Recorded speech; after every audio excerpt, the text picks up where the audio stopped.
Now we are going to see what will be the solubility of gas. Solubility of gas in liquid. One of the most interesting and also a noteworthy topic, because now whatever we are going to study will solemnly depends upon this topic. So just before going to this, let me give you an experimental demonstration. Of course, think that here is your liquid, okay, and here is my piston.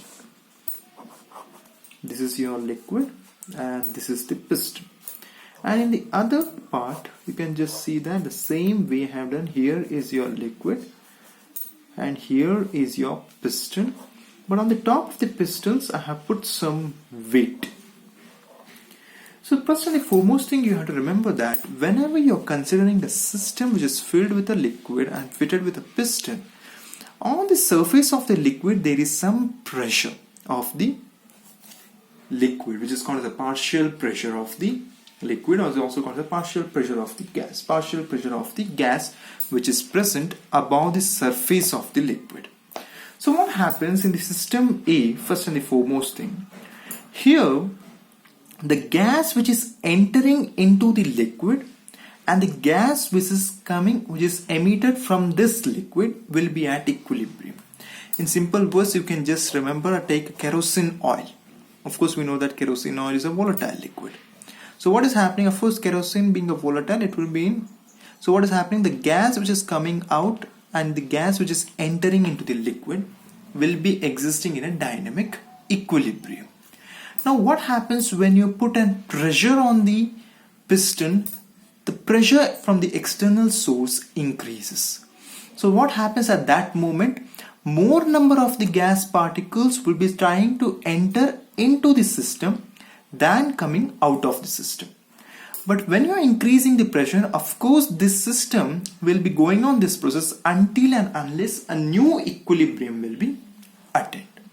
So in simple words, what we are saying that on increasing the load or increasing the pressure, the extent of the gas entering into the liquid goes on increases. Or in simple words, the solubility of the gas in the liquid increases as the pressure is getting increased. So this phenomenon was majorly observed by a scientist called as Henry. And he gave a statement for this. He said that at a constant temperature, the solubility of the gas in a liquid is directly proportional to the partial pressure of the gas present above the surface of the liquid. Let me say it once again. What he's saying, if you're taking at a constant temperature, for example, you're doing it at a room temperature. So at that room temperature, whatever the gas which is getting dissolved in this liquid depends upon whatever the partial pressure, that is the pressure which is existing above the surface of the liquid. So it is directly proportional to this partial pressure of the gas on the above the surface of the liquid. So in simple words, he says that at constant temperature, of course, solubility of gas, yes, in a liquid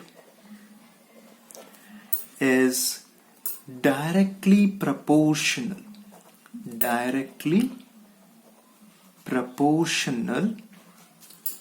to the partial pressure of the gas, partial pressure of the gas above the surface of liquid, Here major important thing, you have to remember this word, partial pressure of the gas. Partial pressure of the gas means nothing much. If you are taking a system filled with some liquid, so whatever the pressure which is existing on the surface of the liquid, that is called as that of your partial pressure. So according to Henry, what it says, so this solubility of the gas, whatever the gas which is present, on increasing the pressure, the solubility of the gas into the liquid is directly proportional to this partial pressure. That is, if the partial pressure of the liquid is more, solubility of the gas will be more at that particular temperature. But now the question arises that how one can calculate this solubility. So he just gave a term for that. In order to calculate that of your solubility, he said that by using the mole fraction concept, one can easily determine the solubility. So a new Henry's law was proposed, which states, and which is also one of the most important thing, which says that the partial pressure of the gas in a vapor phase is proportional to the mole fraction of gas in the solution. So it says that the partial pressure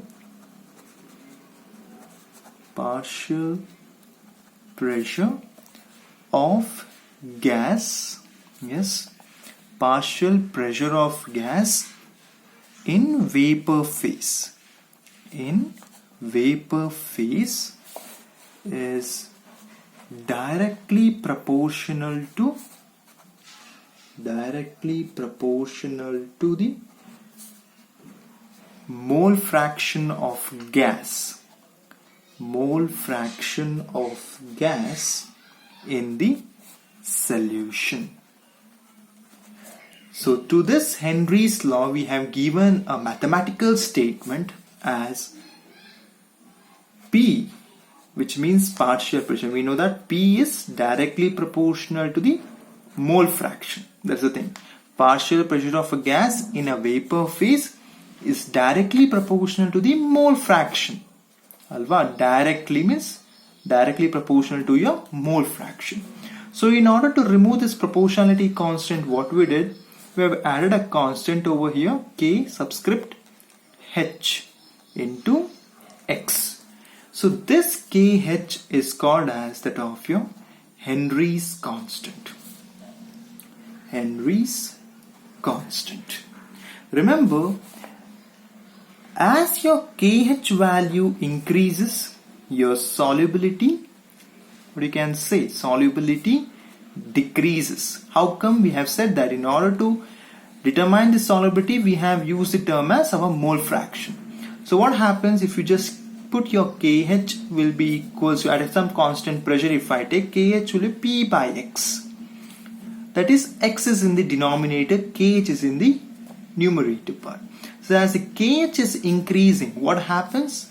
Your X goes on decreases, since they are inversely proportional. So this is one of the most important thing. So depending upon this Henry's constant, we can able to say that which gas is more soluble, which gas is less soluble. So as the KH value goes on increases, your solubility of the gas in a liquid goes on decreases. So if you plot a graph now of your partial pressure versus your mole fraction, of course we know that both are directly proportional. So how the line graph would be? It will be a linear plot. So as the mole fraction is going on increasing, or as the partial pressure is going on increasing, your mole fraction also goes on increases. That's the thing. So the plot will be a linear plot for that of your partial pressure of the gas versus mole fraction.